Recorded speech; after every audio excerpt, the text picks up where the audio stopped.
ప్రియమైన ఆత్మీయులారా అందరికీ నమస్కారం. బుద్ధా పిరమిడ్ ధ్యాన క్షేత్రంలో జరిగేటటువంటి ఈ 2 రోజుల శిక్షణ శిబిరానికి మీ అందరికీ స్వాగతం, సుస్వాగతం.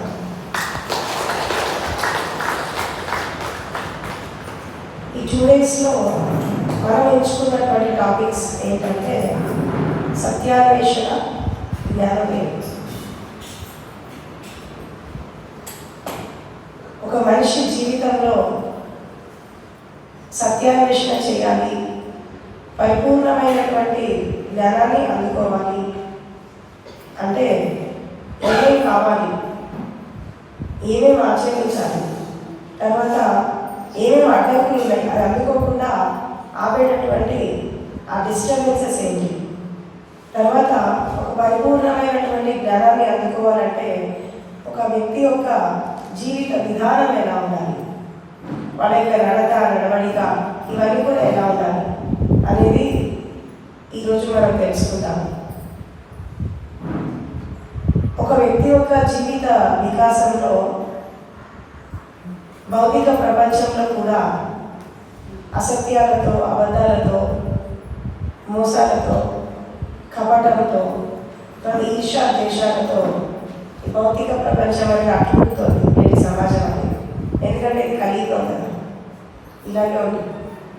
ఒకప్పుడు ధర్మం అనేది 4 పాదాలతో నడిచింది సత్యయుగంలో. అది త్రేతాయుగం, ద్వాపరయుగం వచ్చేసరికి 1 కాలు పోయింది, 2 కాళ్ళు పోయింది, ఇప్పుడు 3 కాళ్ళు పోయింది. ఒకటి దాని మీద నడుస్తుంది ధర్మం అని, 1 కాలు మీద నడుస్తుంది. ఇంకా ముందు కాలంలో ఉన్న కాలు కూడా పోతుందేమో తెలియదు మనకి. అంటే సమాజాభివృద్ధి క్రమంలో మనిషి సాధించినటువంటి అభివృద్ధి ఏంటి అని మనం చూస్తే విధ్వంసము, యుద్ధాలు, తర్వాత హింస ప్రపంచంలో ఇది ఎక్కువ కనపడుతుంది. ఒకప్పుడు సమాజం అనేది ఇలా ఉండేది కాదు.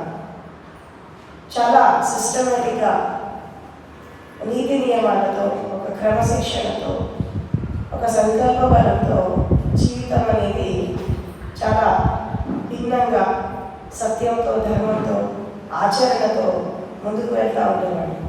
మనకి సత్యయుగంలో కానీ, త్రేతాయుగంలో కానీ, తర్వాత ద్వాపరయుగంలో కానీ ఆధునిక సమాజంలో ఇదంతా కూడా లోపించింది. అది మనము కళ్ళు తెరిచి ప్రపంచాన్ని చూస్తుంటే మనకి అర్థమవుతుంది. అదేవిధంగా పెద్దవాళ్ళు చెప్పింది, తల్లిదండ్రులు చెప్పింది, ఉపాధ్యాయులు చెప్పినది వినేటటువంటి పరిస్థితులలో నేటి మనుషులు లేదు. ఎవరైనా ఏదైనా చెప్తే బాగా చెప్పావులే అని అంటారు, మాకంతా తెలిసిపోయి నువ్వేంటి చెప్పేది అని అంటారు. అంటే పిల్లలు తల్లిదండ్రుల్ని కని పెంచి పెద్ద చేసి చదివించి ఇదంతా చేశాక వాళ్ళ కడుపులో పుట్టిన పిల్లాడే తల్లిదండ్రి ఒక వయసు వచ్చాక ఏదైనా చెప్పకపోతే నీకేం తెలియదు నువ్వు అని అంటాడు. అంటే వీళ్ళ జీవితానుభవం, వీళ్ళ యొక్క మెచ్యూరిటీ అనేది, తర్వాత వీళ్ళకి తెలిసిన కొన్ని సత్యాలు పిల్లలు వినడానికి రెడీగా లేదు. అంటే వాళ్ళ దృష్టిలో ఏంటి, తల్లిదండ్రులకు సైన్స్ అండ్ టెక్నాలజీ తెలియదు, నేటి సమాజంలో పొగడం తెలియదు, మాకు అన్నీ బాగా తెలుసు, మేము బాగా చదువుకున్నాం, మాకు బాగా అవగాహన ఉంది అని చెప్పి తల్లిదండ్రి మాటని కొట్టేస్తున్నారు ఈ రోజుల్లో. అదేవిధంగా స్కూల్కి వెళ్ళాక ఉపాధ్యాయులు రకరకాల విషయాలు చెప్తూ ఉంటారు. అందులో ఈ మధ్యలో ఉపాధ్యాయులు కూడా ఎట్లయిపోయారంటే కేవలం సబ్జెక్టు వరకే పరిమితం అయిపోతున్నారు, కానీ వాళ్ళకి మంచి చెడు జీవితం గురించి దాని గురించి ఏమో చెప్పట్లేదు. ఎందుకంటే వాళ్ళకి ఇచ్చిన సిలబసే కొండంత ఉంటుంది. ఇది చెప్పేటటువంటి టైము ఆ ఉపాధ్యాయులకు దొరకట్లేదు. అంటే ఇటు తల్లిదండ్రి మాటలు సరిగా వినక, ఇటు ఉపాధ్యాయులు చెప్పేవి సరిగా వినలేక, ఇటు సమాజాన్ని చూసి నేర్చుకోలేక, అవగాహన లేక నేటి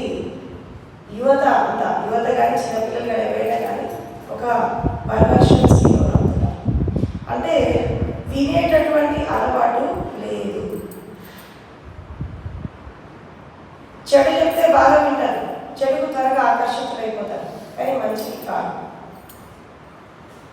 చెడుకి ఎందుకంత అట్రాక్షన్ ఉంది? ఇప్పుడు ఎక్కడైనా యుద్ధం జరుగుతుంది అనుకో, వాళ్ళకి కొడదాం, తిడదాం, తద్దాం, చంపేద్దాం అంటే 100 మంది పోతారు, పిలవకపోయినా పోతారు రాలేయడానికి. కానీ ఒక చోట మంచి పని జరుగుతుంది, మనకు సహాయం చేద్దామంటే ఎవరు ముందుకు రారు. మంచి కంటే చెడు ఎందుకు ఆకర్షిస్తుంది మనుషులని ఎప్పుడైనా ఆలోచించారా మీరు? మంచి కంటే చెడు ఎందుకు ఆకర్షిస్తుంది ఎక్కువగా? ఎందుకంటే ఈ ప్రపంచంలో, అంటే నేటి ప్రపంచంలో భూమి మీద పనిచేసేటటువంటి శక్తి కూడా నకారాత్మక శక్తి, నెగిటివ్ ఎనర్జీ ఎక్కువ పనిచేస్తుంది పాజిటివిటీ కంటే. అందుకే మంచి కంటే చెడుకి ఎక్కువ ఆకర్షించబడుతుంది నేటి సమాజంలో. అయితే జీవితంలో ఒక వ్యక్తి ముందుకు వెళ్ళాలి అంటే 3 రకాల లక్షణాలు ఉన్నాయి. ఒకటి, తనంతట తానుగా అన్న జాగృతం కావాలి. అంటే జీవితాన్ని, ప్రపంచాన్ని, మనుషులని, పరిస్థితులని అర్థం చేసుకొని తనంతట తానుగా అన్న ఏకైకే కావాలి. లేదా ఒకళ్ళు చెప్తే అన్న వినాలి. అలా కూడా కాకపోయినా జీవితము అప్పుడప్పుడు కింద పడేసి పైన పడేసి ఒక అనుభవాన్ని ఇస్తుంది. ఆ అనుభవంతోనన్నా నేర్చుకోవాలి. ఫస్ట్ ఏంటి? తనంతటి తానుగా అర్థం చేసుకొని ముందుకెళ్ళాలి. లేదా ఒకళ్ళు చెప్తే అన్న వినాలి. మూడోది ఏంటి? జీవితం నేర్పే పాఠాలని ఒక గుణపాఠాలాగా నేర్చుకొని మళ్ళీ ఆ తప్పు చేయకుండా, మళ్ళీ దాన్ని రిపీట్ చేయకుండా, మళ్ళీ మన జీవితంలో ఒక ఉన్నతమైనటువంటి దశకి వెళ్ళాలి. ఇలా వెళ్తే జీవితము కొంత సార్థకతకు వస్తుంది. అది భౌతిక ప్రపంచమైన, ఆధ్యాత్మికమైన. వాస్తవానికి భౌతిక ప్రపంచానికి, ఆధ్యాత్మికానికి లేదా తేడా ఏం లేదు, రెండు ఒకటే. మీరు జీవించేటటువంటి జీవిత విధానము బయట ప్రపంచంలో మీరు కళ్ళు మూసుకొని చేసేటటువంటి సాధనకి ఉపయోగపడుతుంది. మీరు కళ్ళు మూసుకొని చేసే ధ్యానము మీ భౌతిక జీవితానికి ఉపయోగపడుతుంది.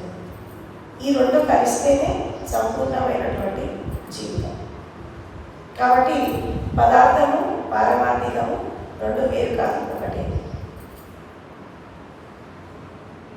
ఇప్పుడు శరీరానికి ఏదైనా అనారోగ్య సమస్య వచ్చినప్పుడు లేదా నొప్పి వచ్చినప్పుడు మనసు డిస్టర్బ్గా ఉంటుంది, అవునా?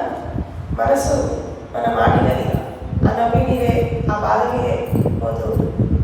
అదేవిధంగా మనసు బాగా లేనప్పుడు శరీరం ఏమని, అవునా? ఎవరైనా పోతే నా మనసు బాగాలేకపోతే రాదంట, నా మూడు బాగాలే నేను రాదు అని అంటాను. నేను ఆ పని చేయను, నాకు మూడు లేదు, ఆ పని చేయలేదంట. అంటే ఇక్కడ ఒక విషయం అర్థం కావాలి. ఏంటి అంటే శరీరము, మనసు రెండు ఒక మమేకత్వంలో వెళ్తున్నాయి అన్న విషయం మనకి అర్థమైపోతుంది దీన్ని చూస్తే. అంటే శరీరం డిస్టర్బ్ అయితే మనసు డిస్టర్బ్ అవుతుంది, మనసు డిస్టర్బ్ అయితే బాడీ డిస్టర్బ్ అవుతుంది.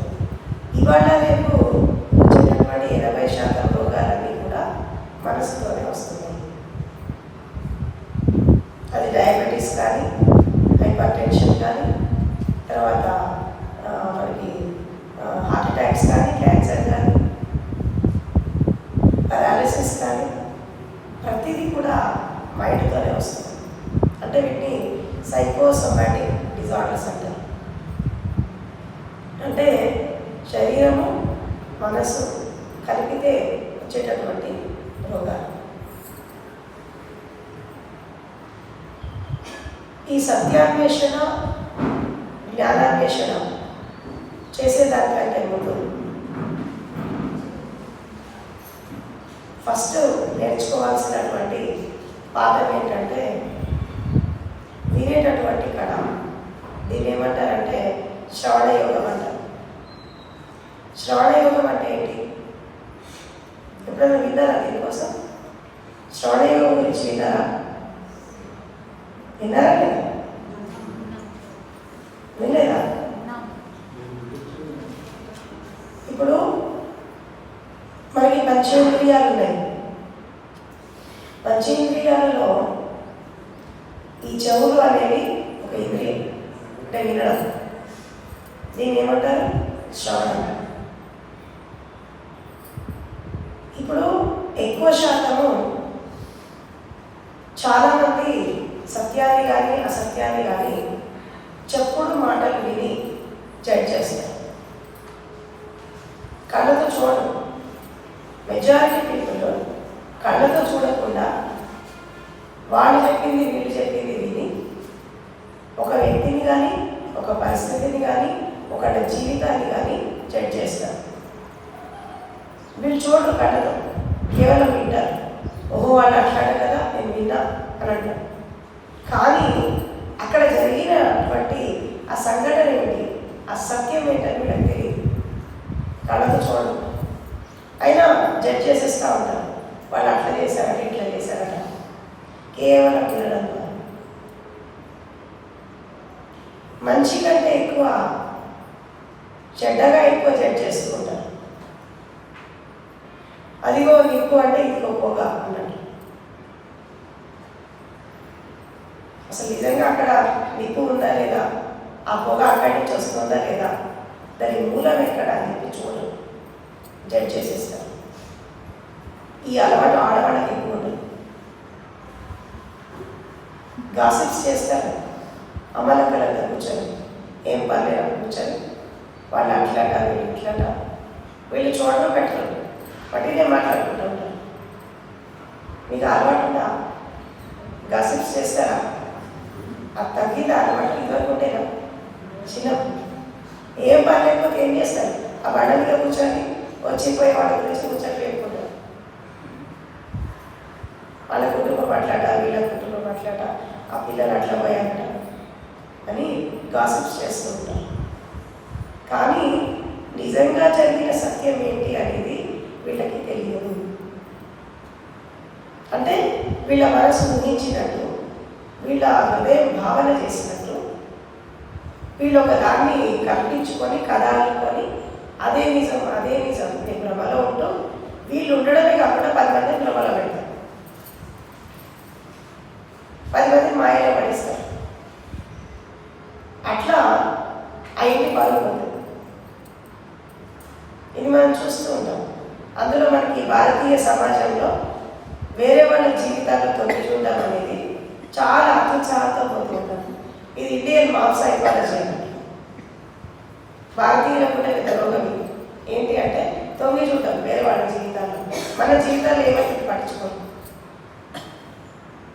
అదొక ఎంటర్టైన్మెంట్ అనమాట. మనకి సినిమా చూసినట్టు, డ్రామా చూసినట్టు, వేరే వాళ్ళ కుటుంబాల్లో కలహాలు జరిగినప్పుడు, గొడవ అయినప్పుడు ఇది వీళ్ళకి ఎంటర్టైన్మెంట్. వాళ్ళే అక్కడ ఒక సాగు వస్తూ ఉంటారు, వీళ్ళకి ఇది వినోదం. అవునా? ఇది కూడా హింసనే, ఇది కూడా హింసనే. ఆ కుటుంబం వాళ్ళని శారీరకంగా మానసికంగా చంపేసినది. వీళ్ళ కామెంట్స్కి భయపడి వాళ్ళు బయటికి రాదు. పాపం బయటికి రాలేదు, వాళ్ళ పడిపోతుంది. రాగానే వీళ్ళు ఏం చేస్తారు? ఇది జరిగిందంటే కదా మీ ఇంట్లో, ఏమైంది నిన్న అని ఎంక్వైరీ చేస్తారు. వాళ్ళ సిగ్గుతో, అభిమానంతో, భయంతో అసలు బయటికి రారు. వాళ్ళు నలుగురు ఏమనుకుంటారు?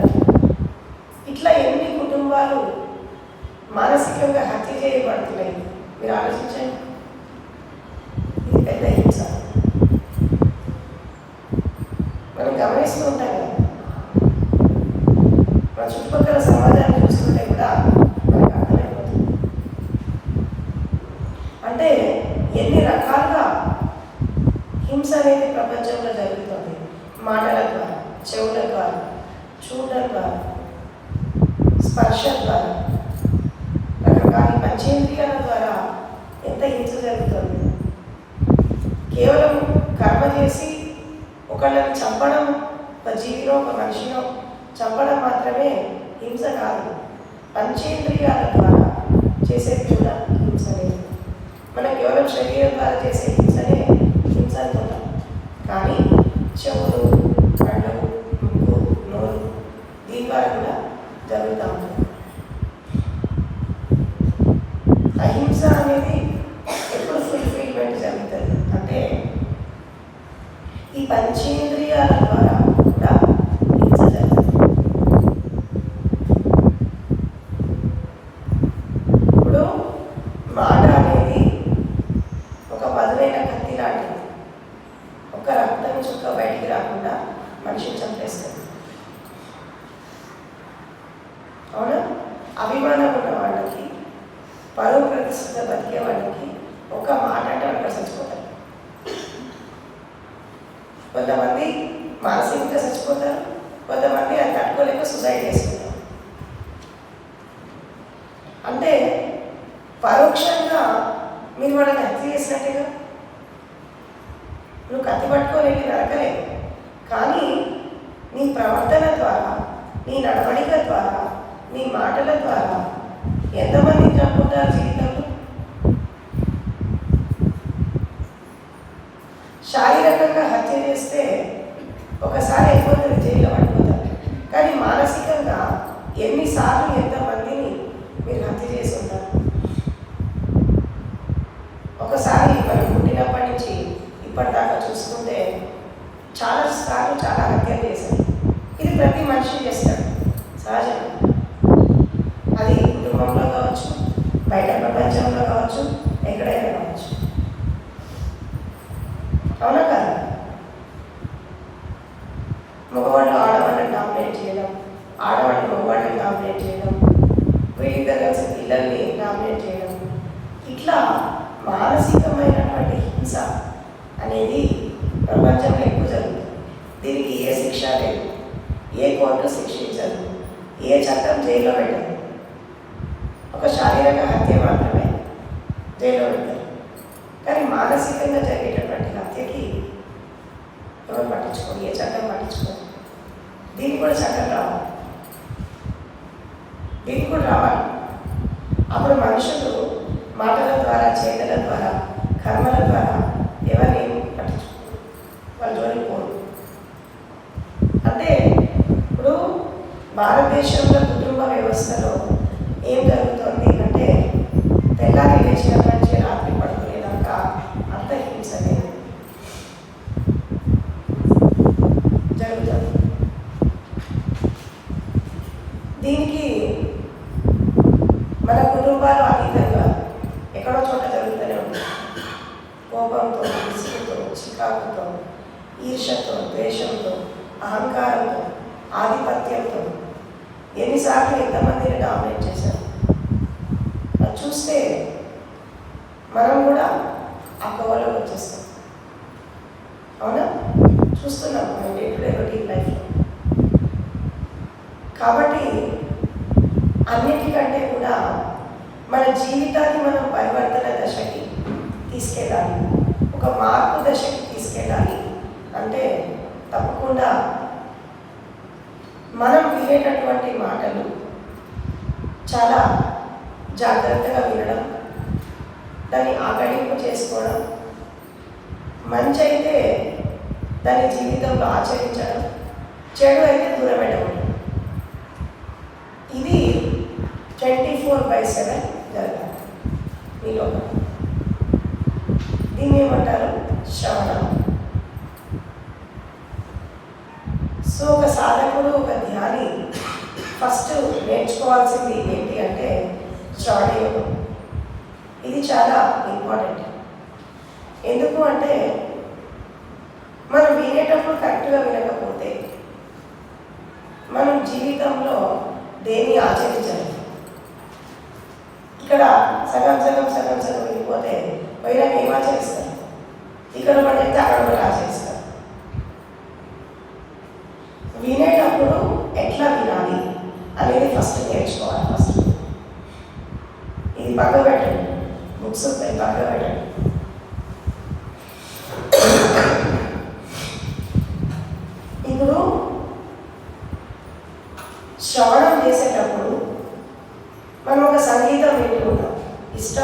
పాట, ఇష్టమైన మ్యూజిక్ వింటూ ఉంటాం. అది వింటున్నప్పుడు మనం ఏ స్టేట్లో ఉంటాం మీరు గమనించారా? మన మైండ్ కామైపోతుంది. అర్థమైందా? మీకు నచ్చిన సింగర్, నచ్చిన పాట, నచ్చిన మ్యూజిక్, సంగీతం మీరు వింటూ ఉంటే మీకు మైండ్ కామైతుంది. ఎప్పుడైనా మీకు అనుభవం ఉందా? మీకు? అవునా? మీకు నచ్చిన భక్తి పాటలు, లేదా ప్రేమ పాటలు, ఈ పాటలు, మంచి సింగర్ పాడిన పాటలు వింటుంటే మన మైండ్ కామైపోతుంది. మనకు చాలా ప్రశాంతంగా అనిపిస్తుంది, హాయిగా అనిపిస్తుంది. అది వింటుంటే మనం నిద్రపోతాం. ఇది మీకు అనుభవమే కదా చాలా మందికి, అవునా? అయితే ఆ పాట మీద మనం ఎందుకు దృష్టి పెట్టాలి? అది మనకి ఎందుకు నచ్చింది? అది వింటున్నప్పుడు మన మైండ్ ఎందుకు కామైంది అంటే మనకి ఆ పాట మీద ఇష్టం ఉంది, ఆ పాట మీద శ్రద్ధ ఉంది, ఆ సింగర్ పట్ల సమర్పణ ఉంది. ఆ సమర్పణ లాగా నాకు మొహమ్మద్ రఫీ పాడుతున్నాడా, పి సుశీల పాడుతున్నా అని చెప్పి మనం చాలా ఎక్కవచ్చు వింటాం. నెక్స్ట్ టైం వస్తుంది. అది వినడమే కాక ఆ పాటని కంటత పెడతాము. తెల్లారి నుంచి ఆ పాటని పాడుకుంటా ఉంటాము. ఎందుకంటే నీకు నచ్చింది కాబట్టి దాన్ని రిపీట్ చేస్తూ పాడుకుంటూ పని చేసుకుంటూ ఉంటాం. అవునా? అంటే అది వినడమే కాకుండా మననం కూడా చేస్తున్నాం. రెండు జరిగాయి. వినడం జరిగింది, ఆ పాట ఆగిపోయాక మననం కూడా జరిగింది. పాడుకుంటూ నువ్వు నిద్రపోతావు. తెల్లారి లేచాక మళ్ళీ ఆ పాటే గుర్తొస్తుంది. దాన్ని పాడుకుంటూ పని చేసుకుంటాం. అది ఏ పాట? ఇది మీకు అందరికీ అలవాటే కదా. నచ్చిన పాటని హమ్ చేస్తూ ఉంటాం. అంటే ఎందుకు మీకు దాని మీద శ్రద్ధ వచ్చింది అంటే దాని మీద ఇష్టపడ్డారు.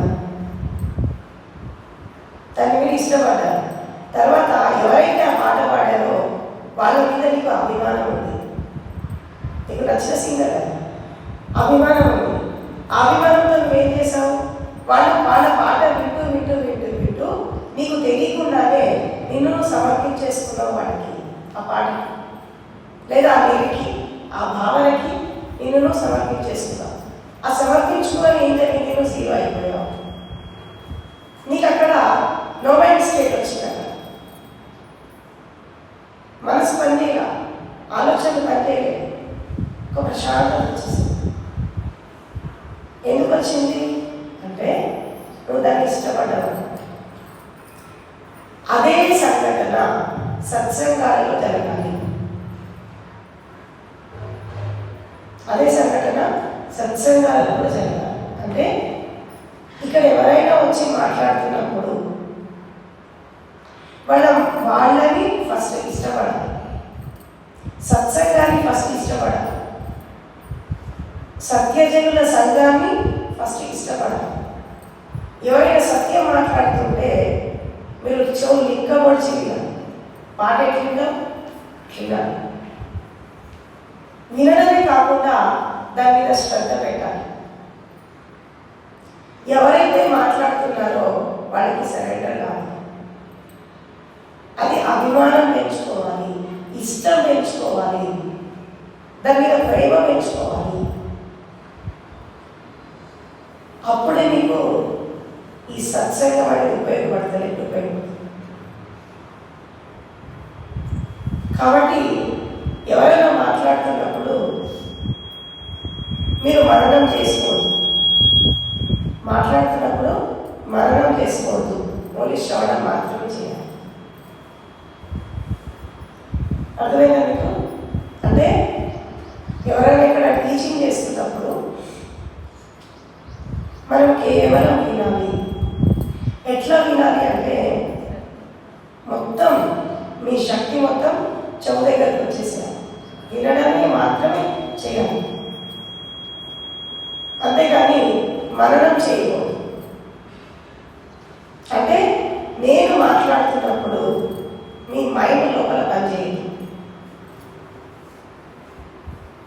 చాట్ బాక్స్ వాగుతుంది కదా లోపల, ఏదో చెప్తుంది కదా, ఈ మేడం బాగా చెప్తుందా, ఇది నిజం నిజమా కాదా ఏదోటి వాగుతుంది కదా, ఈ వాగుడు పనిచేయాలి లోపల. గిర్ర తిరుగుతుంది కదా మైండ్, ఆ తిరుగుడు పనిచేయాలి. ఇది ఎట్లా బంద్ అవుతుంది అంటే, మీరు నా మాటల మీద శ్రద్ధ పెట్టినప్పుడు, నా పైన దృష్టి పెట్టినప్పుడు, నేను చెప్పేదాన్ని మీరు యథాతథంగా వింటున్నప్పుడు మాత్రమే మీ మైండ్ స్టాప్ అయిపోయి మీరు వినగలుగుతారు. లేకపోతే వినలేదు.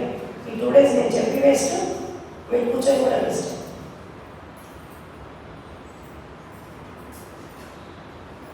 అర్థమైనా మీకు? శ్రద్ధగా వినడం నేర్చుకోండి. శ్రద్ధావాన్ ఎవరికే జ్ఞానం. శ్రద్ధ ఉన్న వాళ్ళకే జ్ఞానం వస్తుంది. శ్రద్ధ ఉన్న వాళ్ళకే సత్యం అర్థమవుతుంది. శ్రద్ధ ఉన్న వాళ్ళకే జీవితంలో ఏమైనా సాధిస్తారు. అది లేకపోతే ఏం సాధించదు, వేస్ట్. మీరు వినడమే కరెక్ట్గా వినకపోతే ఏం ఆచరిస్తారు? ఇంటిలో ఏం ప్రాక్టీస్ చేస్తారు? ఏం పట్టుకుంటారు? ఇన్నాళ్ళు చాలా వరకు మీ జీవితాలన్నీ కూడా పట్టిపోయి, ఎందుకంటే మీరు శ్రద్ధ పెట్టలేదు దానిపైన. ఇక్కడ ఎంతోమంది వచ్చి క్లాసులు చెప్పుకుంటారు, ఎంతోమంది సత్సంగాలు చేసుకుంటారు. మీరు ఎంత మారారు? ఏం నేర్చుకున్నారు? ఏం ఆచరించారు? మీ మనసు ఎంత నిర్మలమైంది? మీ జీవితం ఎంత పవిత్రమైంది?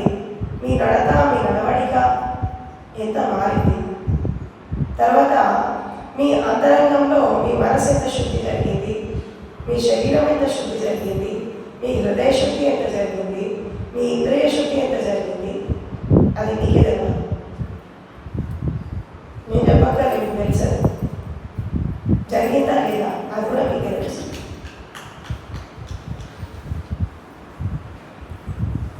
అంటే మనం వినేటప్పుడు కరెక్ట్గా వినకపోతే మనం దాన్ని ఆచరించలేము.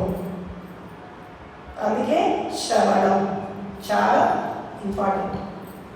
ఇప్పుడు ఆవు కానీ, దున్నపోతు కానీ, ఎద్దు కానీ గడ్డి మేస్తుంది. మేస్తుందా గడ్డి? గడ్డి మేసేటప్పుడు అది నెమరు వేసుకోదు. ఫస్ట్ మేస్తుంది, కడుపు నిండా తింటుంది. తిని ఏం చేస్తుంది? ఈ దవడలకి ఆ దవడలకి కొంత కడుపులో ఇక్కడ పెట్టుకుంటుంది. పెట్టుకొని ఏం చేస్తుంది? పోతుంది, పక్కన కూర్చుంటుంది. కూర్చొని అప్పుడు నెమరు వేస్తూ ఉంటుంది. తినేటప్పుడు నెమరు వేయదు. గుర్తుపెట్టుకోండి, తినేటప్పుడు గడ్డిని నెమరు వేయదు. మీరంతా రైతులే కదా, మీకు తెలుస్తుంది. అక్కడ కూడా ఆవులను పెట్టిన రైతులుగా తెలుస్తుంది. మధ్యాహ్నం చూడండి, అది గడ్డి తింటే పెట్ట తింటుంది. తినేటప్పుడు నెమరు వేయి దాచుకుంటుంది. లోపల ఏం చేస్తుంది? గడ్డిని దాచుకుంటుంది. ఒక పక్కకు పోయి నెమరు వేస్తూ ఉంటుంది. అదేవిధంగా ఒక వ్యక్తి కూడా వినేటప్పుడు నెమరు వేయద్దు. అంటే మననం చేసుకోవద్దు. మననం ఎప్పుడు చేసుకోవాలి? ఇంటికి పోయినాక చేసుకోవాలి. ఇక్కడ కాదు, ఇక్కడ ఓన్లీ వినడమే. అంటే నేను మాట్లాడేటప్పుడు మీ మైండ్ పనిచేయద్దు. తర్వాత మీరు కూర్చునే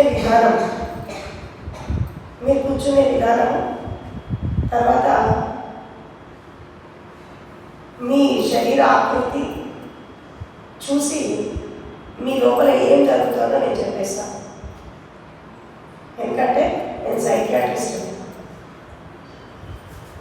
నిజంగా మీరు వింటున్నారా లేదా అనేది నాకు అర్థమైపోతుంది. విన్నట్టు నటిస్తున్నారా? నిజంగా వింటున్నారా? మీరు లోపల ఏమైనా ఆలోచిస్తున్నారా అనేది మీ శరీరం మొత్తం చెప్పేస్తున్నా. మీరు చెప్పక్కర్లేదు, మీ బాడీ చెప్తుంది. మీ శరీరం యొక్క హావభావాలు చెప్పేస్తుంది. కాబట్టి బిఏలర్ట్. నేను ప్రతి దాన్ని అబ్జర్వ్ చేస్తా. కాబట్టి నా దగ్గర జాగృతిలో ఎరుకతో ఉండండి. అనవసరంగా బాడీని అటు ఇటు కదిలించద్దు. కుర్చీలో కూర్చొని అనవసరంగా కాళ్ళు చేతులు కదిలించద్దు. అనవసరంగా దృష్టిని కూడా తిప్పద్దు. ఏకాగ్ర దృష్టి. ఇప్పుడు మనం మాట్లాడుకుంటున్నాం, ఎవరో వచ్చారు హాల్లోకి, మీకు ఏం పని చూడాలి? నేను ఇక్కడ మాట్లాడుతున్నా కదా, ఎవరో వెనకాల దగ్గేయాలి, నువ్వు తిరిగి చూడాలా? అక్కర్లేదు కదా. వాళ్ళ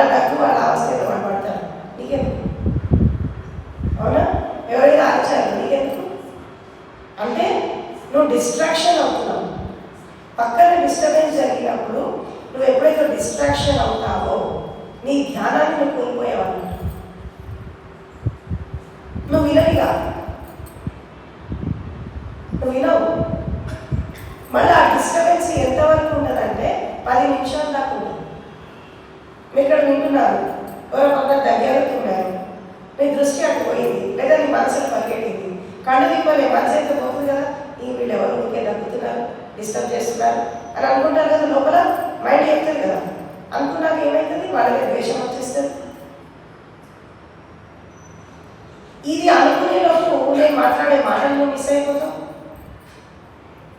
నేను ఏం చెప్తున్నాను మిస్ అయిపోతాను, ఎందుకంటే బయట పనిచేస్తుంది కదా.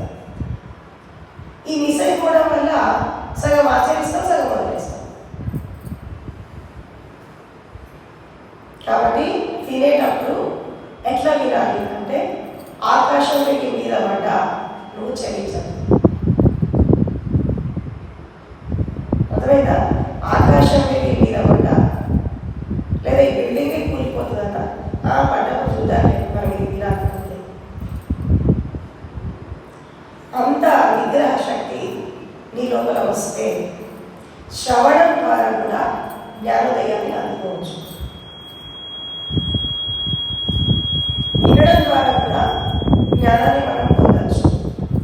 వినడం ద్వారా జ్ఞానోదయాన్ని అందుకుంది ఎంతమంది ఉన్నారు అంటే, మొట్టమొదట ప్రపంచంలో కేవలం వినడం ద్వారా జ్ఞానాన్ని అందుకుంది ఎవరంటే పార్వతీదేవి. ఎవరు? పార్వతీదేవి. పరమశివుడు తెలుసు కదా, ఆదియోగి ఆయన జ్ఞానాన్ని అందుకున్నాక ఆమె పార్వతీదేవి చిన్నపిల్లలాగా ఆయన క్వశ్చన్స్ అడుగుతా ఉంది.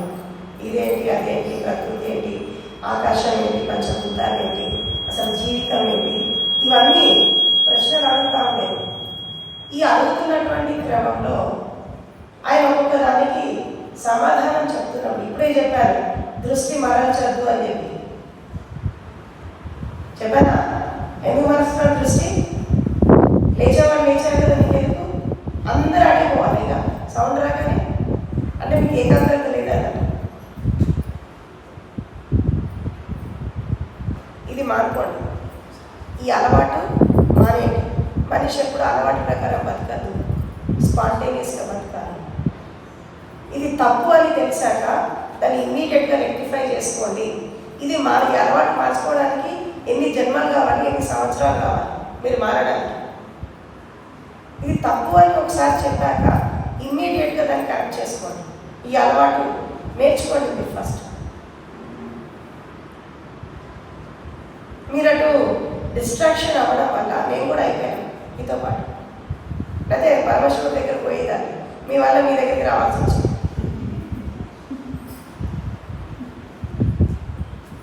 శ్రవణ యోగం ద్వారా అంటే మీరు డిస్టర్బ్ అయితే నేను కూడా డిస్టర్బ్ అవుతాను, నా ఫ్లో ఆగిపోతుంది. నేను ఒక ఫ్లోలో పోతూ ఉంటాను. నేను మాట్లాడే మాటలు ఎక్కడో చదివినవి విన్నవి చూసినవి కాదు, ఇది నా అనుభవం. నేను మీకు ఇక్కడ పుస్తక జ్ఞానం ఇవ్వడానికి రాలేదు. మేమే చదవాలి పుస్తకాలు, మీకేం చెప్తాను? నేను ఏ గ్రంథాలు చదవాను, ఏ శాస్త్రాలు చదవాలి, ఏ గురు పుస్తకాలు చదవలేను. నా అనుభవాన్ని పంచడానికి మాత్రమే వచ్చాను. ఇది నా ఇన్నర్లోంచి వస్తుంది. దయచేసి నా ఫ్లోని డిస్టర్బ్ చేయొద్దు, మీరు డిస్ట్రాక్ట్ కావద్దు, నన్ను డిస్టర్బ్ చేయద్దు. ఇప్పుడే చెప్పాను, ఆకాశం తిరిగి మీద పడుతుందన్నా మీరు చలించద్దు, మీ దృష్టి కదలదు. జరగని చుట్టుపక్కల ఏమైనా జరగదు. నేను మీ మీద దృష్టి పెట్టి మీకు నేను సబ్జెక్ట్ చెప్తున్నప్పుడు మీరు నా మీద దృష్టి ఎందుకు పెట్టరు? నేను డిస్ట్రాక్షన్ అయ్యానా? 2 సార్లు సౌండ్ వచ్చింది, నేను వారికి చెప్పానా సౌండ్ వస్తుంది చూడండి నేను చెప్పానా? చెప్పలేదు. అదే వస్తుంది పోతుంది, నా పని నేను చేసుకుంటాను. నాకేం సంబంధం ఆ సౌండ్? వస్తే వస్తుంది, మ్యూజిక్ లాగా ఉంటుంది వీడియోలో, ఏమైతే అవునా కాదు? నేను పడని డిస్టర్బెన్స్, అసలు నేను డిస్టర్బ్ కావాలి. మైక్లో సౌండ్ వస్తే మీరు ఎందుకు డిస్టర్బ్ అయ్యారు? నేను ఆ ఫ్లోలో వెళ్ళిపోతున్నా కదా. నేను ఇది మానేయండి. ఈ 2 days ఖచ్చితంగా ఈ స్థితిలో ఉండాలి.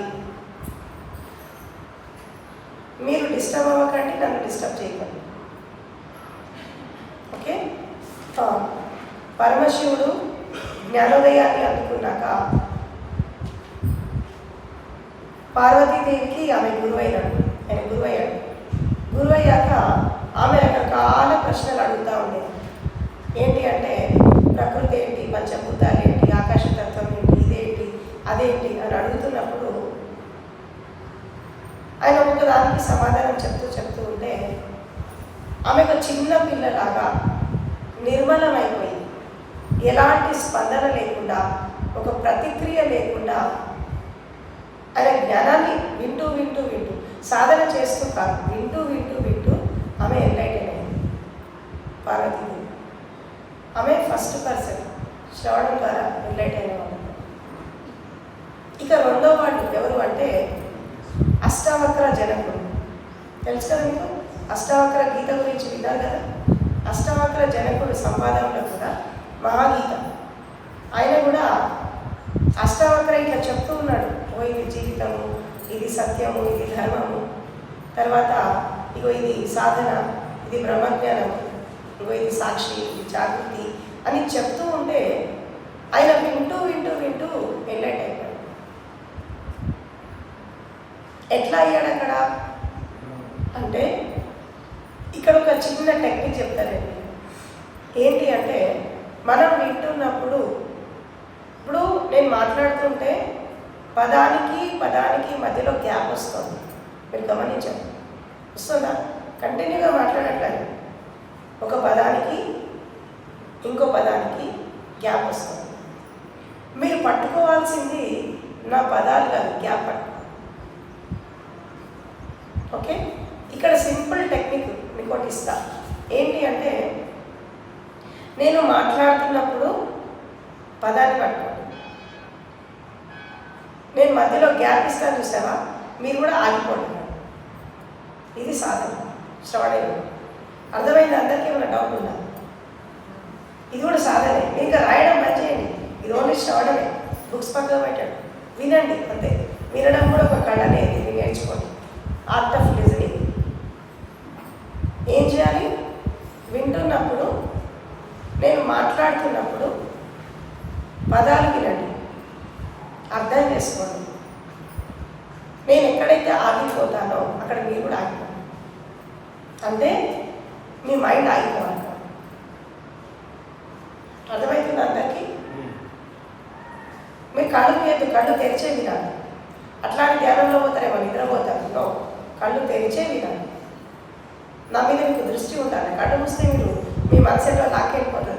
కళ్ళు లేదు, కళ్ళు తెరిచి నా మీద దృష్టి పెట్టి, నా మాటల మీద దృష్టి పెట్టి, నేను ఎక్కడైతే గ్యాప్ ఇస్తానో ఆ గ్యాప్లో మీరు శూన్యమైపోవాలి.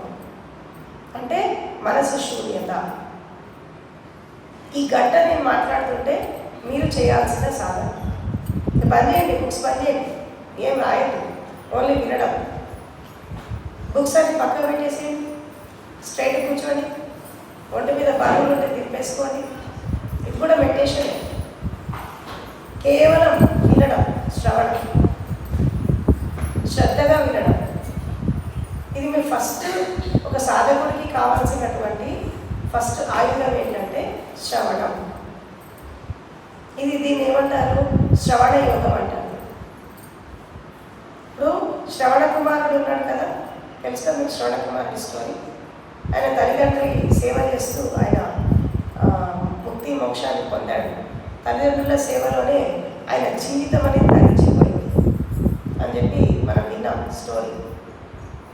అయితే ఆయన జీవితాంతము తల్లిదండ్రుల మాట జవదాటకుండా, ఓకే, వాళ్ళకి సేవ చేస్తూ, వాళ్ళ మంచి, ఇద్దరు గుడ్డివాడు, తల్లిదండ్రులు ఇద్దరు గుడ్డివాడు ఆయనకి, వాళ్ళకి సేవ చేస్తూ ఆర్నిషను వాళ్ళ సేవలో ఉంటూ, వాళ్ళు చెప్పింది చెప్పినట్టుగా ఆచరిస్తూ, నడకతో నడవడికతో ఆయన జ్ఞానోదయాన్ని అందుకున్నాడు శ్రవణ కుమారుడు. ఆఖరికి ఎవరు దశరథుడు వచ్చి బాణం వేస్తాడు, ఏదో జింక అనుకొని బాణం వేస్తాడు. నీళ్లు తీసుకురావడానికి వెళ్తున్నప్పుడు బాణం వేశాక అది ఈయనకి తగులుతుంది. తగిలినప్పుడు ఈయన దగ్గరకు వచ్చేసి, అయ్యో నేను జింక అనుకొని బాణం వేశాను, నువ్వని నాకు తెలియదు, నన్ను క్షమించు అని అంటాడు. అప్పుడు అతని మీద కోపం కానీ ద్వేషం కానీ, నువ్వు నన్ను చంపావు అనేటువంటి పగ కానీ ఆ టైంలో అతనికి లేదు. శ్రవణ కుమారుడు తెలుసు కదా మీకు ఈ స్టోరీ, అతనికి లేదు. అక్కడ ఏం చెప్తాడు? చూడు, నేను చచ్చిపోతున్నానని నాకు భయం లేదు, కానీ నా గుడ్డి తల్లిదండ్రులు అక్కడ ఉన్నారు, వాళ్ళకి నీళ్లు తీసుకోవడానికి అని వచ్చాను నేను, నువ్వు ఈ నీళ్లు తీసుకెళ్ళి వాళ్ళకి ఇవ్వు అని చెప్పి ప్రాణం చేస్తాను. అంటే ఒక మనిషి జీవితాంతం ఎలా బతికాడు అనేది ఇంపార్టెంట్ కాదు. చచ్చిపోయేటప్పుడు ఎట్లా చచ్చిపోతున్నాడు అనేది ఇంపార్టెంట్. ఆ టైంలో తన మనసు ఎలా ఉంది, తన శరీరం ఎట్లా ఉంది, తన హృదయం యొక్క స్థితి ఎలా ఉందంటే అక్కడ కోపం లేదు, ద్వేషం లేదు, ఈర్ష లేదు, పగ లేదు, ప్రతీకారం లేదు. అంటే ఒకవైపు జీవితం పోతుంది, అతను ఏం కాదు, చిన్నపిల్లాడే, పెద్ద పిల్లాడే ఏం కాదు, చిన్న ఏజే, ఒకవైపు జీవితం పోతుంది. అయినా కానీ అక్కడ ఏముంది, ఒక సహనం ఉంది, ఓపిక ఉంది, శాంతం ఉంది, మైత్రి భావన ఉంది. ఎప్పుడైతే నేను జింక అనుకొని బాణం వేసానో అది నీకు తగిలింది, నన్ను క్షమించు అని చెప్పి దశరథుడు అన్నాక అక్కడ క్షమాపణ వచ్చేసింది ఆటోమేటిక్గా. క్షమించకపోతే అరిచేవాడు కదా గట్టిగా, నీకు బుద్ధి లేదు అది అని చెప్పి, కానీ అరవలేదు.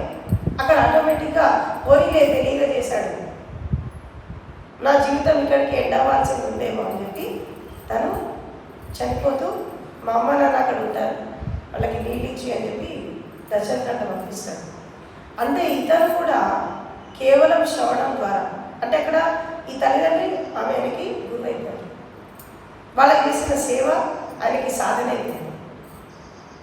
సేవ సాధన ఎప్పుడు అవుతుంది అంటే నీ లోపల ప్రేమ, కరుణ, వాత్సల్యం, సహనం, సంవేదనశీలత, పవిత్రత, తర్వాత ఆచరణ ఎప్పుడైతే వస్తుందో అప్పుడు సేవ సాధన, లేకుంటే కాదు.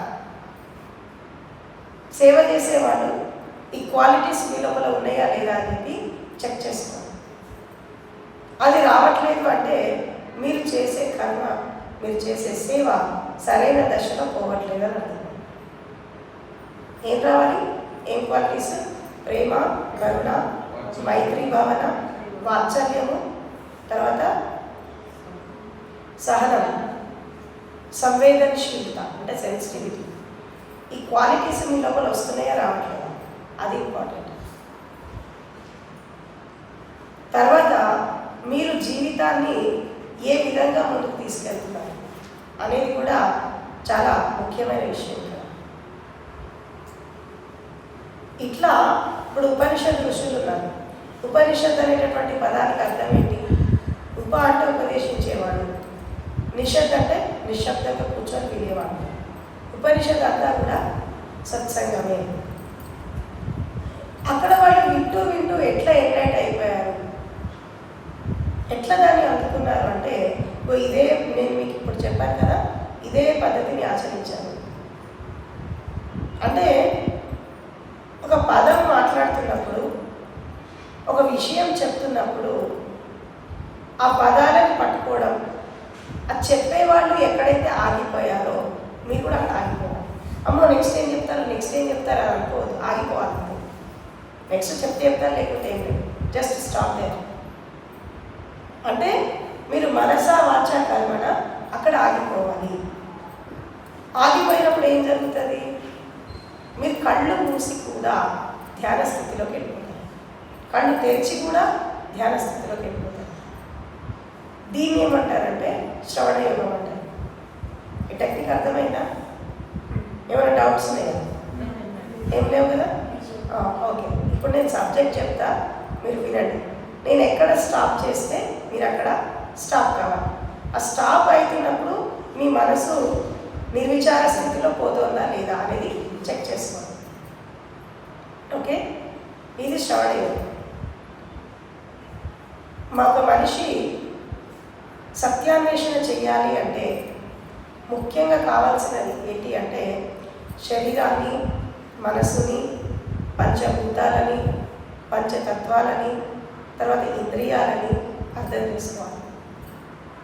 దీన్ని అర్థం చేసుకోవాలి. అర్థం చేసుకోవడమే కాకుండా వాటితో మనం ఎలా జీవించాలి అనేది కూడా నేర్చుకోవాలి. అంటే మనం మన శరీరంతో ఎలా ఉంటున్నాం, మన మనసుతో మనకు ఉన్నటువంటి సంబంధం ఏంటి, మన భావాలతో మనకున్న సంబంధం ఏంటి, మన ఇంద్రియాలతో మనకున్న సంబంధం ఏంటి, ఇవన్నీ కూడా చాలా క్రిస్టల్ క్లియర్గా అర్థం చేసుకోవాలి. అర్థం చేసుకుంటూ ఒక స్థితిలో మనము వీటన్నిటినీ దాటాలి. ఎందుకంటే జ్ఞానం అనేది పరిపూర్ణం కావాలి అంటే, జ్ఞానోదయం అనేది మనిషికి రావాలి అంటే వీటన్నిటికీ అతీతంగా పోవాలి. ఏంటి? శరీరము, మనసు, ఇంద్రియాలు, బుద్ధి, అహంకారం, భావాలు, తర్వాత ప్రాణము, ప్రాణశక్తి, తర్వాత ఆత్మతత్వము, ఇవన్నీ కూడా దాటిపోతేనే ఎన్లైట్మెంట్. అక్కడికి ఆత్మస్థితిని కూడా దాటాలి. అందుకే మనకి వేమన ఒక విషయం చెప్తారు ఏంటంటే, ఆత్మశుద్ధి లేని ఆచారం అది ఎలా, బాండశుద్ధి లేని పాకమేలా, చిత్తశుద్ధి లేని శివపూజ లేదరా, విశ్వదాభిరామ వినరేమని చెప్తారు. చెప్పాడా? అంటే ఆత్మ అనేది కూడా శుద్ధి జరగాలి. ఆత్మశుద్ధి జరిగితే ఏమవుతుంది? అది కూడా పోతుంది. ఏదైతే శుద్ధి జరుగుతుందో నీ లోపల అది కనబడకుండా పోతుంది. మన లోపల నిజంగా శుద్ధి జరిగిందా లేదా అనడానికి ఒక కొలమానం ఏంటి? యాడ్స్టిక్ ఏంటి? శరీరం అనేది శుద్ధి జరిగింది అనుకోండి, 100% శుద్ధి జరిగితే మీరు దేహ భావన నుండి బయటకు వస్తారు. దేహభ్రాంతి అంటారు కదా, శరీరానికి ఏదైనా అయిపోతే అమ్మ నేను చచ్చిపోతున్నా, చిన్న దగ్గు రాగానే, జలుబు రాగానే, జ్వరం రాగానే నేను పోతున్నా ఇప్పుడే పోతున్నాను. ఎందుకు అట్లా అనుకుంటున్నారు మీరు? అంటే మీరు ఇంకా దేహ భావనలో ఉన్నారని అర్థం. మీ శరీరం ఇంకా శుద్ధి కాలేదు. ఇప్పుడు దాదాపు నెల రోజుల నుంచి నా హెల్త్ బాగుండట్లేదు. 1 మంత్ నుంచి, ఫిబ్రవరి నుంచి ఈ నెలాఖరు వరకు 1.5 మంత్ నుంచి నేను చాలా సిక్ అయిపోతున్నాను. అయినా నేను సత్సంగాలు ఆపలేదు, తిరగడం ఆపలేదు, క్లాసు చెప్పడం ఆపలేదు. నాకు జలుబు, దగ్గు, ఫీవర్, గొంతు నొప్పి, థ్రోట్ ఇన్ఫెక్షన్ అన్నీ వచ్చాయి. అయినా నేను ఎక్కడ ఆపలేదు, ఆగిపోలేదు. ఎందుకు ఆగిపోలేదు అంటే నేను శరీరం అనే భావన నాకు లేదు. బాడీని వదిలేశాను. ఎవరికి వదిలేసా? ప్రకృతికి వదిలేసా. మనం చేసేటటువంటి కర్మ పవిత్రమైనప్పుడు, గుర్తుపెట్టుకోండి, మనం చేసేటటువంటి కర్మ పవిత్రమైనప్పుడు, మనకి దాంట్లో ఎలాంటి స్వార్థం లేనప్పుడు, ఓకే, ఎదుటి వాళ్ళకి మనం సేవ చేస్తున్నప్పుడు, ఎదుటి వాళ్ళకి ఉపయోగపడి మనం పనిచేస్తున్నప్పుడు మన శరీరం గురించి మనం ఆలోచించగలం. ప్రకృతి చూసుకుంటాం. ఇది నా అనుభవం, ఇది నా ఎక్స్పీరియన్స్. ఎందుకంటే నా లైఫ్లో ప్రతి 5 సంవత్సరాలకు ఒకసారి నేను మృత్యుముఖంలోకి వెళ్ళి బయటపడ్డ రోజులు ఉన్నాయి. ప్రతి 5 ఇయర్స్కి ఒకసారి ఏదో ఒక మేజర్ ఇన్సిడెంట్ జరుగుతుంది. ఆ డెత్ ఎక్స్పీరియన్స్ తీసుకొని మళ్ళీ బ్యాక్ వచ్చాను. నేను పుట్టిన 5 సంవత్సరాలు, నేను 5 ఏళ్ళు ఉన్నప్పటి నుంచి ఇది జరుగుతుంది. అయినా బయటపడుతున్నాను. నేను పడాలనుకుంటే పడట్లేదు, అది చూసుకుంటున్నాను. నేను చచ్చిపోతాను అనేటటువంటి భయం నాకు లేదు. బ్రతకాలి అనే ఆశ కూడా లేదు. 2 లేవు. బ్రతకాలనే కోరిక లేదు, చచ్చిపోతున్నామనే భయం కూడా లేదు. ఎందుకంటే ఇది వదిలేశాను. దేహభావన లేదు కదా, దేహ భ్రాంతి లేదు, వదిలేశాను. ఇది వదిలేయడం వల్ల ఏమైపోయింది? అది ఉన్నా లేకపోయినా నాకు ఇట్ మేక్స్ నో డిఫరెన్స్. ఎందుకంటే నా స్థితిలో నేను ఉంటాను. అంటే శరీరం అనేది పవిత్రమైపోతే ఒక సాధకుడికి వచ్చేటటువంటి మొట్టమొదటి అనుభవం ఏంటంటే దేహ భావన నుండి బయటపడతారు. శరీరానికి ఏదైనా భయపడదు, భయం వెళ్ళిపోతుంది. ఆ భయం వెళ్ళిపోయినప్పుడు ఏం జరుగుతుంది ఇక్కడ అంటే ఎలాంటి రోగాన్నైనా నువ్వు అధిగమిస్తావు. ఎందుకు అధిగమిస్తావంటే నువ్వు రోగాన్ని చూసి భయపడినంత కాలం అది నేను భయపెడతానే ఉంటుంది.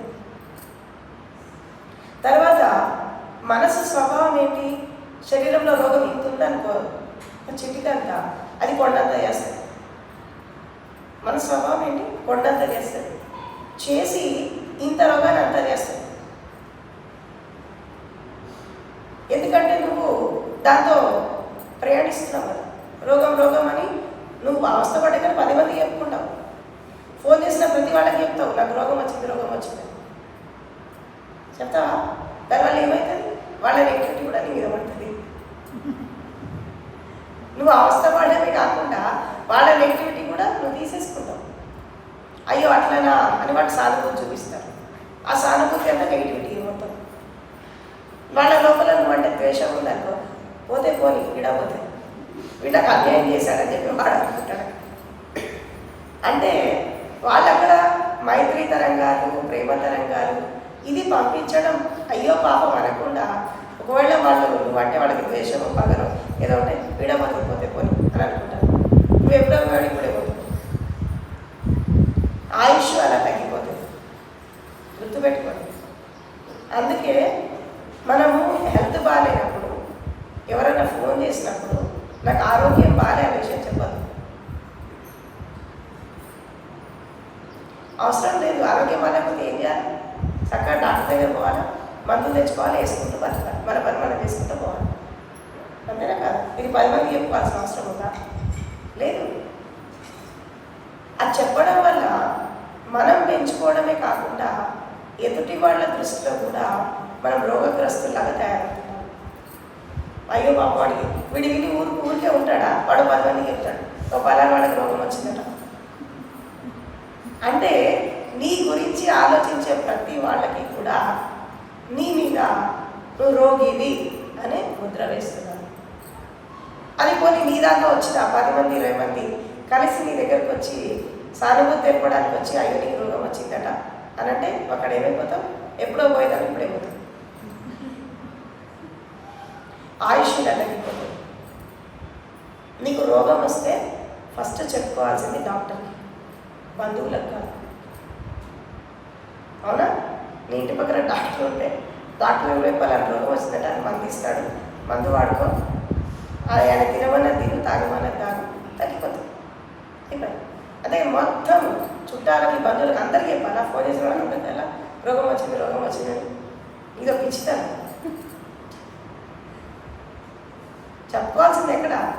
డాక్టర్కి చెప్పుకోవాలి. అన్యాయం జరిగినప్పుడు లాయర్కి చెప్పుకోవాలి, కోర్టుకి చెప్పుకోవాలి, మొత్తం సమాజానికి చెప్పాలా అన్యాయం జరిగిందని. ఇది పిచ్చితనం. ఇంట్లో ఏదైనా సమస్య వచ్చినప్పుడు, ఏదైనా ఇబ్బంది వచ్చినప్పుడు లీగల్గా కానీ సంబంధాల పరంగా కానీ వీళ్ళు ఏం చేస్తారంటే అసలు చెప్పేవాళ్ళకి చెప్పరు, అనవసరమైన వాళ్ళకి అందరికీ చెప్తారు. వాళ్ళు వీళ్ళ పరువు తీస్తూ ఉంటారు వచ్చి. మీకు ఒకవేళ ఈ యాటిట్యూడ్ ఉంటే పని చేయండి. ఎవరికి చెప్పుకోవాలి, ఎవరికి చెప్పుకోకూడదు అనేటటువంటి విచక్షణ ఉండాలి, వివేకం ఉండాలి. విషయం పట్ల, వస్తువు పట్ల, స్థితి పట్ల ఒక వివేకం అనేది ఉండాలి. దీన్ని ఏమంటారు? విషయ వస్తు వివేక జ్ఞానం అంటారు. ఓకే. తర్వాత ఎప్పుడైతే మనము చేసేటటువంటి సాధన, మనం శరీరంతో చేసేటటువంటి కర్మలు పవిత్రమైపోతే దేహ భావన నుండి బయటకు వచ్చేస్తారు. తర్వాత రెండవది, ఎప్పుడైతే మన ఆలోచనలు, అవునా, మన ఆలోచనలు మన భావాలు కరెక్ట్గా ఉన్నప్పుడు, అది పవిత్రమైపోయినప్పుడు, అది నిర్మలమైపోయినప్పుడు మనసు భావన నుండి బయటకు వస్తుంది. ఇది రెండో మెట్టు.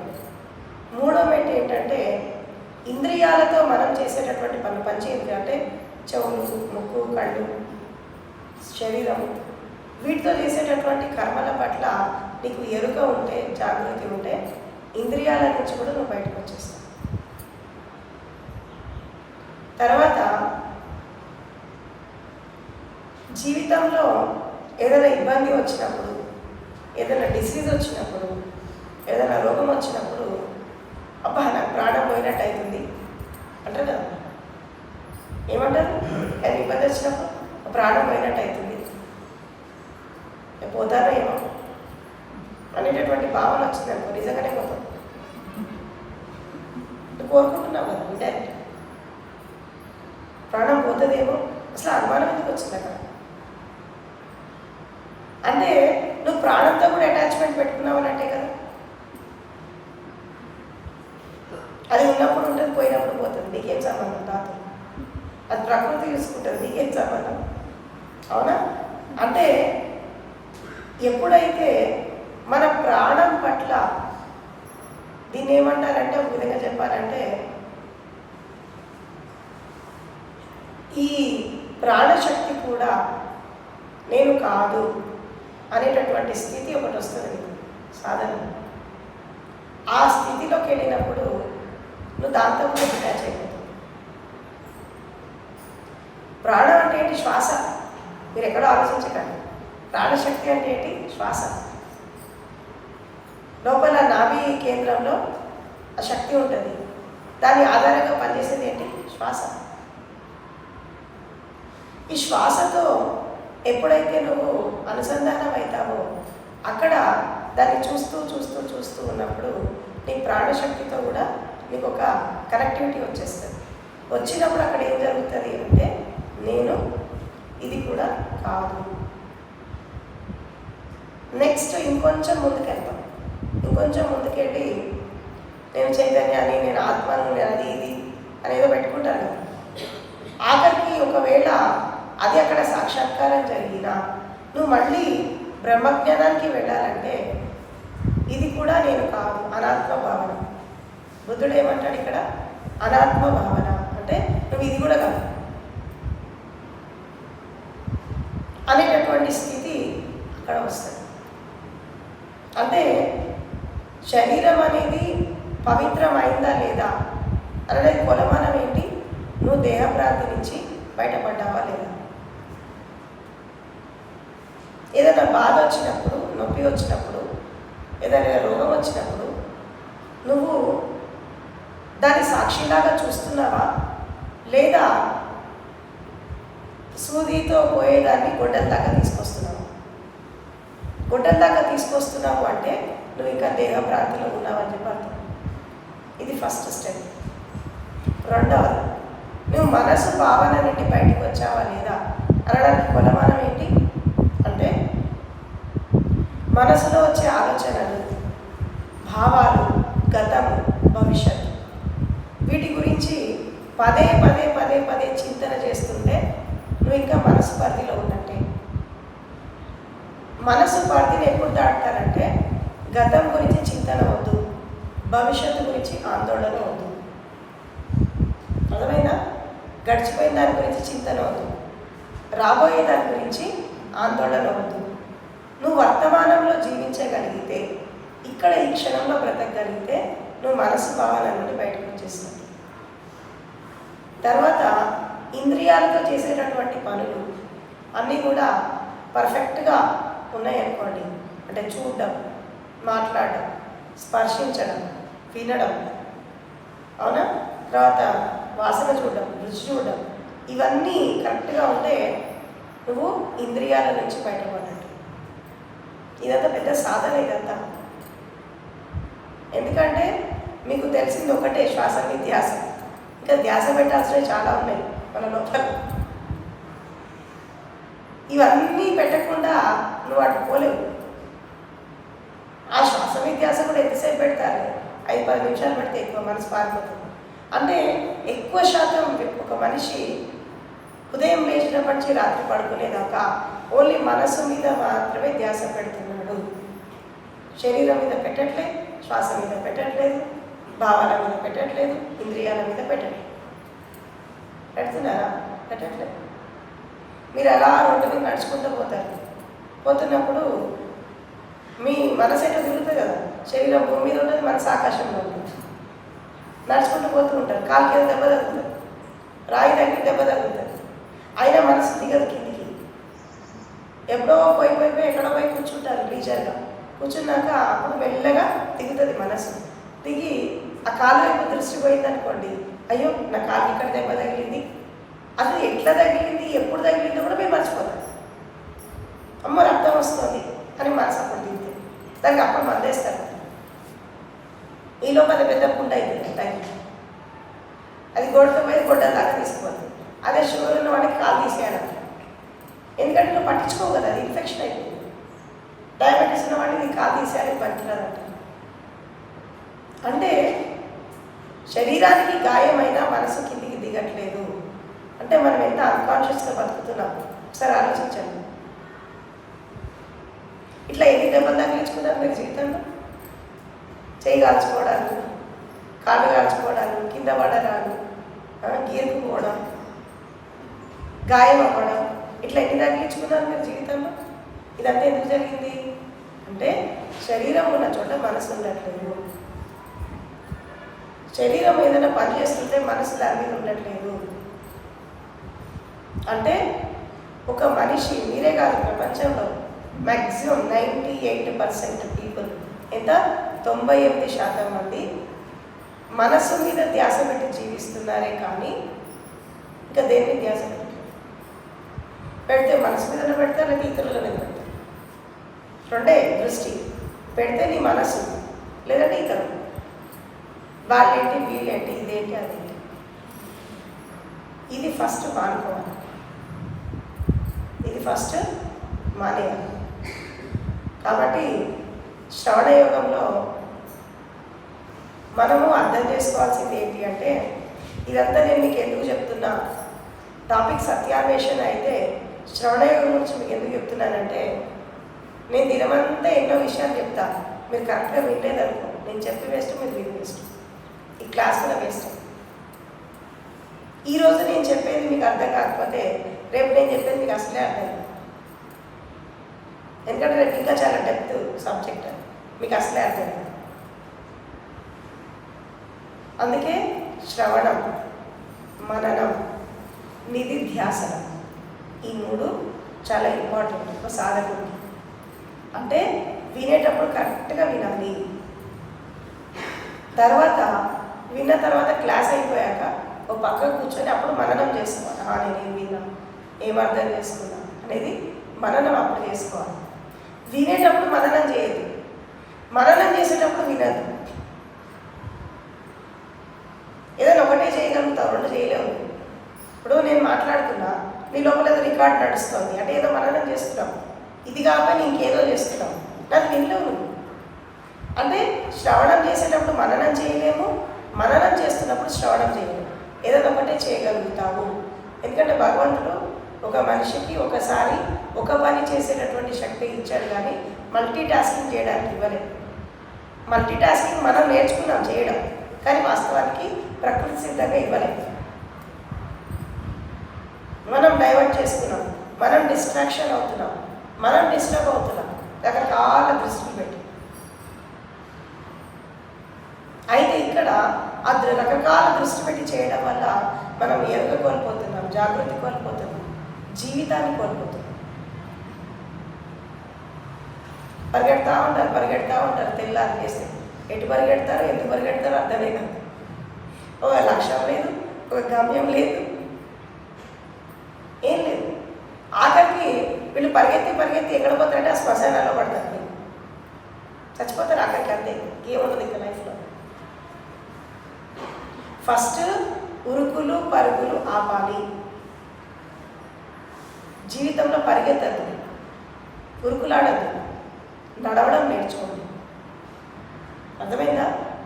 జీవితంలో నడవడం నేర్చుకోండి, పరిగెత్తద్దు.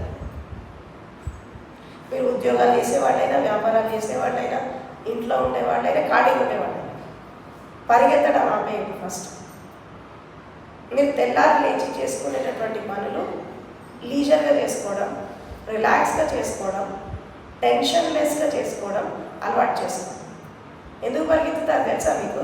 టైంకి లేవరు కదా, రాత్రి టైంకి పడుకోరు, తెల్లారి లేవరు, పోయి గంట ముందు లేస్తారు. నువ్వు పరిగెత్తారు, ఇక 100 పనులు ఉంటాయి, గంట టైం ఉంటుంది, పరిగెత్తారు. ఈ పని సరిగ్గా చేయరు, ఆ పని సరిగ్గా చేయరు. తీరా జాబ్కి వెళ్ళిపోయాక అయ్యో ఇంట్లో ఈ పని నేను మర్చిపోయి వచ్చానే, ఇది ఎప్పుడు చేయాలా, మళ్ళీ ఇంటికి పోయి నేనే చేసుకోవాలి, సావాలి అని అనుకుంటాను. అంటే నువ్వు చేసే పని పైన కూడా నీకు ధ్యాస లేదు, నువ్వు చేసే కర్మ పైన కూడా నీకు ధ్యాస లేదు. ఎందుకు లేదంటే పరిగెత్తుతున్నావు కదా, నీకు టైం మేనేజ్మెంట్ లేదు. నువ్వు 10 గంటలకి ఆఫీస్కి వెళ్ళాలంటే నువ్వు ఎన్నింటిలో లేవాలి? కనీసం 6 గంటలకన్నా లేవాలి. అప్పుడు నువ్వు రిలాక్స్గా చేసుకుంటూ వస్తావు పనులు. కానీ నువ్వేం చేస్తావు? 8 గంటలకు లేస్తావు. ఇక పరిగెత్తా ఉంటావు. ఎందుకు నువ్వు 8 గంటలకు లేస్తున్నావు అంటే రాత్రి నిద్రపోను. 12 గంటలకు స్మార్ట్ ఫోన్ పట్టుకొని కూర్చుంటావు. ఇక నీ నిద్రడే సరిపోతుంది. ధ్యానులు దీనికి అతీతులు కాదు. అందరి జీవితాలు అట్లే పాడేది నాకు తెలుసు. 12 గంటల దాకా మొబైల్, ఈ జూమ్ సెషన్ ఆ జూమ్ సెషన్ అని మొబైల్ పట్టుకుంటే కూర్చుంటారు రాత్రి పూట. తెల్లారేస్తే ఆఫీస్కి పోవాలి. శరీరానికి రెస్ట్ వద్దా? మనసుకి విశ్రాంతి వద్దా? ఇక మీదట మీరు రాత్రిపూట జూమ్ సెషన్స్ పెట్టేవాళ్ళు పెట్టకండి, జాయిన్ అయ్యేవాళ్ళు జాయిన్ కాకండి. ఎందుకంటే రాత్రిపూట నిద్ర అనేది చాలా అవసరం. దినమంతా ఆ పని ఈ పని చేసి కష్టపడి వచ్చిన వాళ్ళకి లేదా ఇంట్లో ఉన్న వాళ్ళకి రాత్రి నిద్ర అనేది ప్రకృతి ఎందుకు పెట్టిందంటే ఎనర్జీ తీసుకోవడానికి, రిగైన్ కావడానికి, ప్రశాంతంగా ఉండడానికి నిద్ర పెట్టింది. దయచేసి జూమ్ సెషన్స్ ఆఫ్టర్ 10 ఆపేయండి. బిఫోర్ 10 కొంచెం పర్లేదు, ఆఫ్టర్ 10 మాత్రం దయచేసి పెట్టకండి. ఎవరైనా సరే జాయిన్ అయ్యవన్న టైం కాకండి. ఎందుకంటే నిద్ర చాలా ఇంపార్టెంట్. మనసుకి విశ్రాంతి కావాలి, శరీరానికి విశ్రాంతి కావాలి. ఒకవేళ జూమ్ సెషన్స్లో కాకపోయినా మీ మొబైల్కి మాత్రం మీరు ఎడిక్ట్ అవ్వకండి. మొబైల్ కూడా ఎడిక్ట్ అవ్వకండి. అసలు నైట్ 10 అవుతుందంటే మొబైల్ నుంచి పక్కబడే మళ్ళీ తెల్లారి 8 గంటల టచ్ చేయండి. ఈ మాత్రం టైం అన్నా మీకు మీరు కేటాయించుకోకపోతే ఎందుకమ్మా మీ లైఫ్?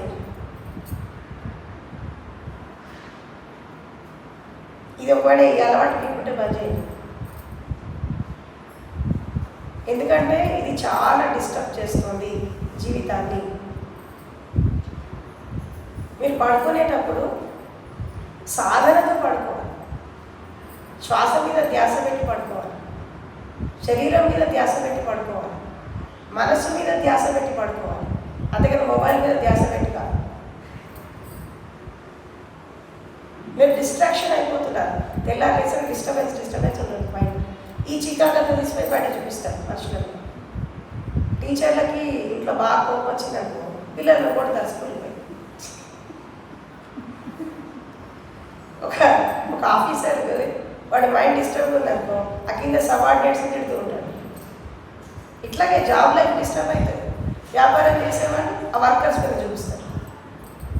ఎందుకు ఇది జరుగుతుంది అంటే నువ్వు డిస్టర్బ్ అవ్వడం కాకుండా వాళ్ళని కూడా డిస్టర్బ్ చేస్తున్నావు. నువ్వు చెడిపోయింది కాక వాళ్ళని కూడా చెడగొట్టిపోయి ఇట్లనే సమాజం అంతా మొత్తం వాడి ఇంట్లో వాళ్ళతో చూపిస్తాడు. ఇక్కడ నీతో తిట్లు తింటాడు, వాడి పెళ్ళామే చూపిస్తాడు. అంటే నీ ద్వారా ఎంతమంది చెడిపోతున్నారు రోజు? వాడు పడ్డవాడు ఊరికే ఉంటాడా? వాడు ఇంకోటిగా చూపిస్తాడు, పిల్లలైనా చూపిస్తాడు, పెద్దవాడైనా చూపిస్తాడు. ఇవన్నీ బంద్ చేయండి. ఫస్ట్ టైం మేనేజ్మెంట్ ఉండాలి. రిలాక్స్గా పనులు చేసుకోవడం, రిలాక్సేషన్తో జీవించడం, ప్రశాంతంగా జీవించడం, ఉరుకులు పరుగులు ఆపేయండి. నడవండి. జీవితంలో పరిగెత్తదు, నడవాలి. నడిస్తే ఒక్కొక్క అడుగు జాగ్రత్తలో వేస్తావు. పరిగెడితే నువ్వు పోయి ఎటు పడతావో తెలియదు, నీతో పాటు 10 మందిని పడిస్తావు. గొర్రెలు ఏం చేస్తాయి? ఒక గొర్రె పోయి దాంట్లో పడింది అంటిపోతాయి వరుసగా. మనం గొర్రెలం కాదు కదా, మనుషులం కదా. మనకంటూ ఒక వివేకం ఉండాలి, విచక్షణ ఉండాలి, ఒక ప్రజ్ఞ ఉండాలి. ఇవన్నీ కూడా మనం సంపాదించుకోవాలి. అర్థమవుతుందా? కాబట్టి శ్రవణం, మననం, నిధిధ్యాసనం ఈ 3 జీవితంలో చాలా ఇంపార్టెంట్. ప్రతి క్షణం మీకు ఇంపార్టెంట్. ఈ 3 ఎవరు చెప్పినా, చిన్నపిల్లలు చెప్పినా, పెద్దవాళ్ళు చెప్పినా, వీడియోలో విన్నా, మాటల ద్వారా విన్నా, శ్రద్ధగా వినాలి. వినడమే కాకుండా దాన్ని మననం చేసుకోవాలి. ఏం చెప్పాలి దాన్ని ఆచరించాలి. ఆచరించి ఏం చేయాలి? దాన్ని ధ్యాసలో బతకాలి. అప్పుడు మీకు సత్యం అర్థమవుతుంది, అప్పుడు మీకు జ్ఞానం వస్తుంది. అర్థమైందా? ఈ అవగాహనతో ఈ 2 రోజులు గడపండి నాతో. Okay, thank you so much. మళ్ళీ కొంచెం సేపు బ్రేక్ తీసుకొని మనం నెక్స్ట్ సెషన్ వీడియో ఆఫ్ చేయండి. ఇక్కడ ఎవరు లేరేంటి?